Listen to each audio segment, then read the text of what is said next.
Everyone, good morning সবাইকে। তো তোমরা সকাল সকাল কী করছো? আর তোমাদের সরস্বতী পূজার প্ল্যান কি? সরস্বতী পূজা তো চলেই এলো। আর তোমরা লাইক কমেন্ট শেয়ারটা একটু বেশি করো। এখন দেখছি লাইক কমেন্ট শেয়ার কেউই করো না, তো তোমাদের সাপোর্ট করবো কিভাবে? তো সবাইকে গুড মর্নিং। তো তোমরা সবাই কেমন আছো? তো চলো তোমাদের সাথে একটা জিনিস দেখাই। আনছে কালকে ফুলের গাছ দেখাবো তোমাদের সবাইকে। আগে পা পড়লাম, একটুর জন্য পড়ে যাচ্ছিলাম। তো গুড মর্নিং সবাইকে। তো সবার সকালটা ভালো কাটুক।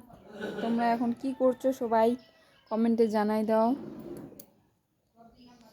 দেখো কত সুন্দর ফুল গাছ। আর এগুলো কি বলো তো? এগুলো হচ্ছে চাল কুটানো হয়েছে, চাল রোদের মধ্যে দেওয়ানো হয়েছে। সকাল সকাল একটু রোদের মধ্যে একটু হাঁটছি, তোমাদের সাথেও শেয়ার করলাম। সকাল সকাল রোদ উঠেছে, রোদের মধ্যে হাঁটতে ভালোই লাগে। এই যে চারপাশে বাইরের দিকটা গাড়ি টোটো যাতায়াত সব সময় করে। তো ভিডিওটা এই পর্যন্ত, টাটা বাই।